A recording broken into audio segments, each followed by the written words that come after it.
Good afternoon, everybody. My name is Donna Feazell, and I'm your host of Donna's Edge Talk Show, where truth matters. We are your Fox News affiliate down in South Carolina. Thank you so much for watching. You can find us on all the social media sites. Go to facebook.com/D Feazell. You can find us on television. We are syndicated on Abundant Television, found on Roku, Apple TV, and Amazon Fire. And don't forget the podcast on thenewscasters.com. We just went in, we're with X. You can find us there. Again, we mentioned Facebook. For social media, we do it. We even have a TikTok account. I haven't kept it up too much, but I'll be doing that within the next few days. But again, thank you so much for watching. Continue sending emails, by the way. Donna@donnasedge.com. That's Donna@donnasedge.com. Everybody's always looking forward to seeing AP Steadham. He's with us. He's our sports guy. Been with us for a long time, number of years, and we're celebrating actually 20 years with the show being on the air, and we're just tickled about it. And so, I mean, anybody can host a talk show. Anybody can.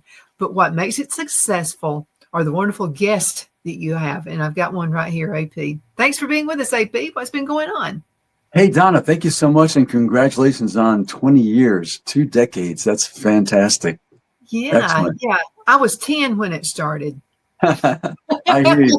I understand. Well, That's okay. That's okay. But no, yeah, we got a lot going on. Donna, this week is the NFL draft, and all the players in the SEC, I mean, they're aiming to reach that level. That is one of their goals when they're discussing their college career. In the recruitment process, can they reach the league, as it's called? And so the SEC has dominated that draft for a decade or more. They've had the most players from that conference. And then you have the addition of Texas and Oklahoma. So I see that trend continuing with the SEC having the most players drafted. Now, Donna, every year when they have the draft, there's a handful of players. When I say handful, it could be 15 to 30 players who are invited and accept an invitation to be at the draft in Green Bay. I will be at the draft in Green Bay, Wisconsin this week. And we have a chance to visit with the players on Wednesday. So all those videos will be on my YouTube channel, AP As We See It. You can check those out, and you can check out my social media also on at AP Steadham YouTube channel, Facebook, Instagram, X accounts. But we'll have a great opportunity to visit with them and discuss their prospect of playing in the NFL and how the SEC improve their chances. So the SEC, it's almost an infomercial a lot of times, this draft for the SEC, because so many names from that league are called out and selected in the first round. So the first round is on Thursday evening, and you have rounds 2 and 3 on Friday evening, and then Saturday rounds 4 through 7. And then then there's a mad scramble. Once that is over, the last player chosen, and that's called Mr. Irrelevant. And I know that organization, Mr. Irrelevant organization, is out in Newport Beach, California. I'm friends with those people for a long time.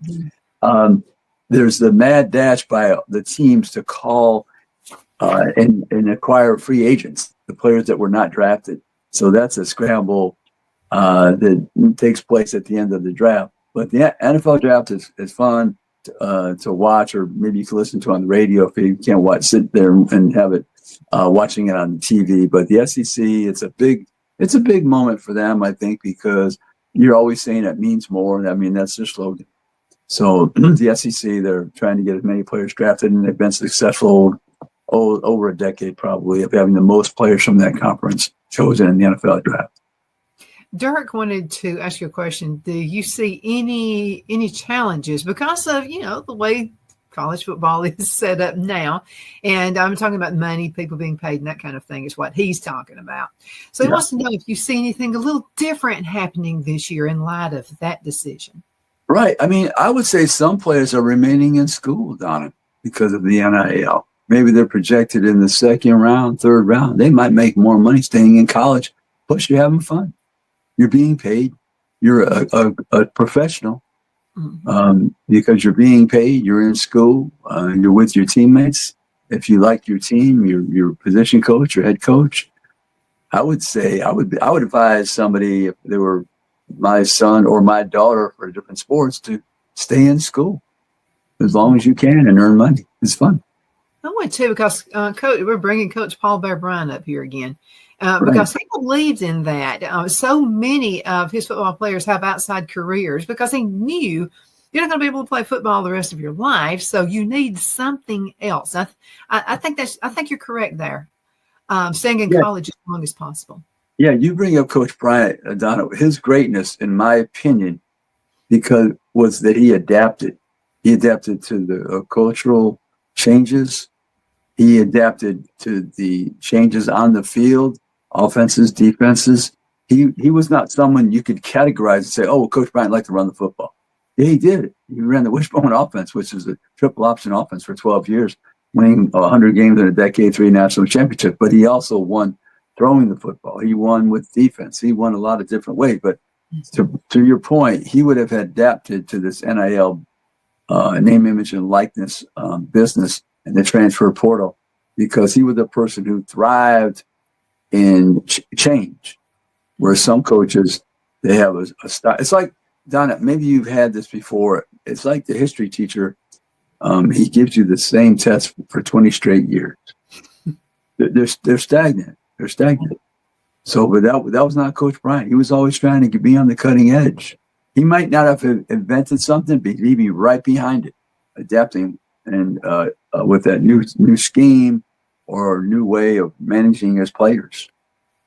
You and I both are that way as well. I mean, imagine this. Okay, so back in the day, 20 years ago, to syndicate my show, we had to have these big tapes. And then finally went into the smaller tapes.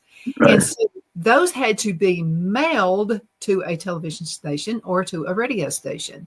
Okay, Yes. so you had to wait on that and pray to God that it would get there. Right. And so we would spend more for postage because we wanted tracking numbers to make sure that it arrived, that it got there, So Right. what if we were still doing that?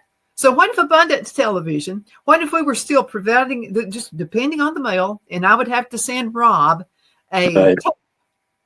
It's so much easier to use the internet and use Dropbox and just have it just sent right to him. Then he gets it quicker as well. So we don't have to wait. Oh, will it be delivered this morning or will it be delivered this afternoon or, will it be a day late, whatever. And I think Bryant had that as well. I think the coach knew it. Well, how old was he when he was coach at Alabama? Yeah, he came on board down in 58. So he was born in 1913. So that made him, is my math right? Is that 45? Is that right? Something like that. Mm-hmm. Sounds right. Yeah, about 45 years old. Well, he would have been, I think, 44 because he probably came out in the wintertime or end of the season prior. So he was born on the 11th of September, 1913. So he was probably 44 when he came back to Alabama, his alma mater. Yeah. He was somewhere around the age of my granddad. My granddad was born in 1910. Okay, and sure. He would say, now, when you're a young whippersnapper, you think you know it all. It does take some experience. It takes some losing and some winning as well. Right. And Coach Paul Bear Bryant went through that motto as well, didn't he? Oh, yeah. He learned a lot. He was a person who observed human actions and behavior.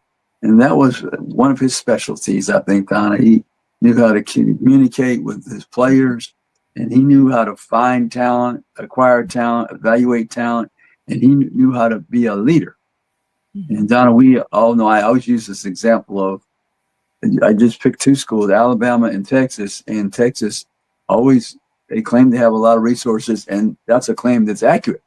They have as many resources as anybody, but they don't have the championships of Alabama. And you say, why? Why is that? Well, because Alabama had better leadership through the years, and they won championships. I'm not saying all the leaders in Texas were bad, but they didn't win the championship. Okay, they might have gotten close in certain years, but the leaders at Alabama, the coaches at Alabama, particularly Coach Bryant and Coach Steadham, they won championships. And along the way, you saw Gene Stallings as well win a championship, and other coaches. At Alabama, you had a school down that everybody since Coach Bryant was able to win 10 games in a season. Mm-hmm. How many places can you say that? Mm-hmm. Where a coach, after the let's say a legendary figure retired, and the school won 10 games at least once. But whether the coach was perceived as very good or did not last through their contract. So that's a unique environment and culture they have at Alabama, as an example. So, but leadership is important, as we've seen in college athletics. Don't care the sport, whatever sport it may be. You don't have a good leader, you're going to have to win in spite of the leadership. It's difficult, more difficult. It can be done, but it's more difficult. Yeah. Well, Granddad often spoke of Coach Bryant. Of course, he was an avid Alabama fan and also Braves fan. He loved baseball Braves. But what he always said about Coach Bryant was that I think that, see, my granddad was choir director in church and all that, you know. And so he said, I believe Coach Paul Bear Bryant, I believe that he reads the book of Proverbs in the Bible, because you could tell he had a commanding appearance. He was commanding, but he didn't have to say much. And my granddad always said, even a fool appears smart when he keeps his mouth shut. And that's what the book of Proverbs said. He said, but I've noticed him. He said, and this is just, things we saw on television, nothing like now, where, faced in the camera all the time. He said, but I just noticed the way he speaks to his players when he's out there on the sidelines, because my granddad would love the ball games, so loved going to the ball games. He would say, I just noticed when he's out there on the sidelines, he gets a little bit heavy with them sometimes. He said, but for the most part, that somebody will make a mistake, and he'll call them out there. And he said, it's almost as if he's saying, did you learn from that? Because if you didn't learn from that, I'm not going to throw you back in the game again. Yeah, he was a very deliberate. I think he was very deliberate about his communication with people. I don't think he minced words or was one to just have unnecessary chatter. He didn't believe in those things, really. A lot of teams I remember watching his teams come out of the tunnel, and they'd be going through the exercise, and the other team would be jumping around all excited, and Alabama would just perform their calisthenics rather quietly with not much emotion. And then they get onto the field, and they're just tough as anybody. So he didn't believe in that wasted energy and all those things. All that, he might have said hooting and hollering, and that didn't get anything done. Mm-hmm. I agree with that. And I think the players that we spoke with, and thank you so much for those interviews I had with Wishbone Boys. Those are some of my highlights of throughout my whole career. But the thing about what I've noticed from every one of those guys that had successful businesses, or, they were in the business world and they were very successful. And maybe that was part of the training. They learned that, because this is so I was with GTE for a long time. I just did my job and just, and let the chips fall where they may. But sometimes my boss would hire a new person, and the new person would come in, spout off like they were going to be the best thing since sliced bread. Those people usually didn't last but a month, if they did last that long. Right. It's the ones who quietly just do their job. And I think that's what made the players successful, doing something other than football. Yes, he tried to teach his players, and he would say this all the time: if you could teach your children one thing, he said, if you could teach them to compete, because this is a competitive world. And he didn't mean compete against the other person. He meant compete against yourself to be your very best. But that was something that he spouted and he preached religiously. He was very stern with his comments.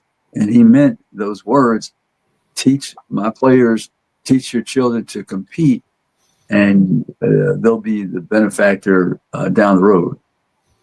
I think so too. And also Mr. Caffey with Chick-fil-A said almost the same thing. He was being interviewed about being the third highest, the third best in the whole world, and they said, if you'd be open on Sunday, you'd probably be number one. And he said, number 3 is not so bad.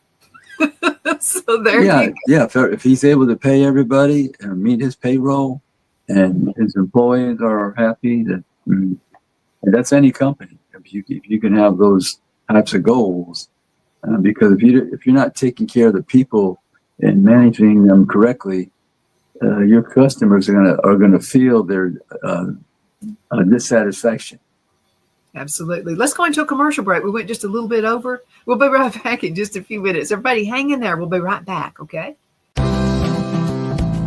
Twin City Used Car Sales has been serving drivers in the Northeast Alabama area for years with a quality selection of late model used cars, SUVs, and pickup trucks.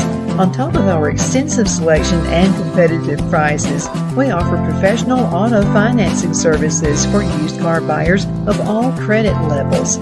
Whether you've just begun your search or you're ready to secure your next vehicle, at Twin City Used Car Sales, you will drive away with the vehicle of your dreams.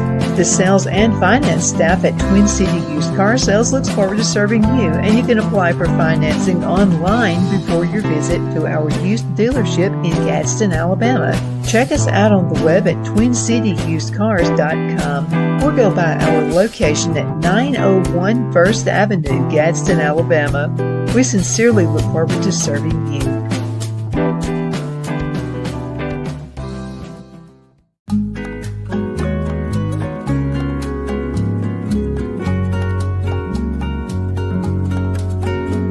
At Lamone's Mexican Restaurant, located in Henniger, Alabama, and voted Best Mexican Restaurant of DeKalb County, Alabama 2020, we're here to serve you with authentic Mexican cuisine. Order easily online by going to lamonsmex.com or call 256-657-3999 to place your order. We're open Sunday through Thursday, 11 a.m. to 9 p.m. and Friday and Saturday, 11 a.m. to 10 p.m. Whether you're celebrating a cozy date night for two or a celebration for a crowd, at Lamone's you'll love our atmosphere and friendly servers. Thank you for dining with Lamone's Mexican Restaurant.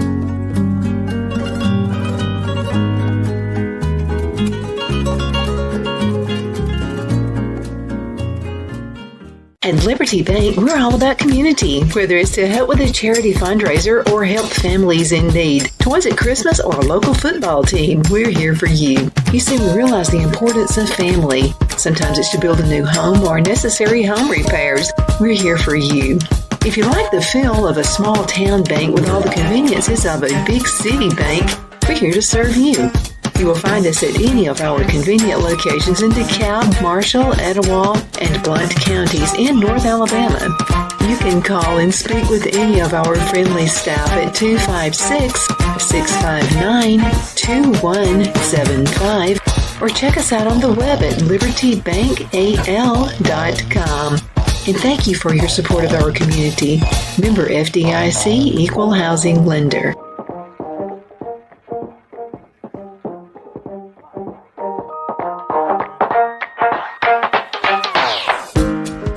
I'm excited to announce our Christmas extravaganza is finally here. Get this season's flannel sheets for as low as $59.98. They won't last long, so get them while you can. Our famous My Slippers, they haven't been on sale for over a year. Regularly $119.98, now only $59.98. Our 6-piece towel sets are back in stock with extremely limited quantities, only $29.98. With hundreds of MyPillow products, there's something for everyone on your Christmas list. Bathrobes, duvets, quilts, down comforters, and so much more. So go to MyPillow.com or call the number on your screen. Use your promo code to save on all MyPillow products. For example, flannel sheets for as low as $59.98. Or our 6-piece towel sets, just $29.98. But that's not all. I'm extending our 60-day money-back guarantee until March 1st of 2025. Plus, all orders over $75 or more ship absolutely free. Are you ready? We all wonder what tomorrow will bring, but the future lays itself at the feet of the prepared and surrenders to the will of the persistent. It's not easy, but today shapes you so you can shape tomorrow. With Northeast Alabama Community College, when the future asks if you're ready, you can answer. Yes. Begin your future at Northeast Alabama Community College. Good afternoon. We're back. My name is Donna, and I am your host of Donna's Edge Talk Show for Truth Matters. You know, continue sending emails. We get a kick out of it. So see how our direction went. I think it went a little bit more in depth the first segment, because we were talking about the coaches and how they used to be back in the day, but we've got some good coaches now too. And they teach life skills. And I think that's extremely important. Like we have some school teachers, high school, elementary, kindergarten, whatever. And those teachers not only teach what they need to in reading, writing, arithmetic, but life skills. And I think that's so important. If you're a coach or whatever you are, Sunday school class, teach life skills. That's important. Yeah, Donna, when you're part of a team, even if you're an individual, a sport like, let's say, tennis, gymnastics, different sports where it's focused on the individual, they're still part of that team at a university. So you've got to teach those skills of being together and trying to reach the one goal, the collective goal. So it's important that they have the individual skills to interact with people, the coach, the head coach, their teammates, the trainers, anybody that's part of that organization.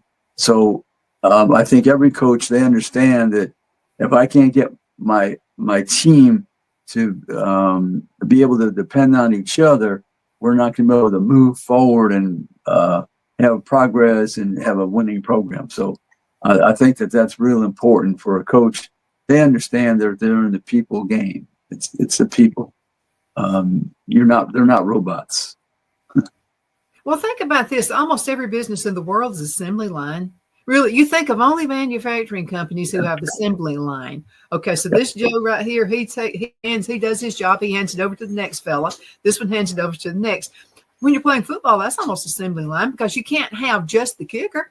I mean, you got to have somebody running the ball. You can't have just the quarterback. You got to have the other people who are protecting the quarterback. So everything is assembly line, I think. Yeah, in the game of football, you have a quarterback, usually is the quarterback on the team. And when I say quarterback, they're the leader of the offense. There's a quarterback on the defense. There's somebody, maybe the middle linebacker, somebody on that side of the football is the leader of that facet of the team. So a coach is always looking for somebody that can communicate his message, the staff's message to the team on the field in the middle of the competition.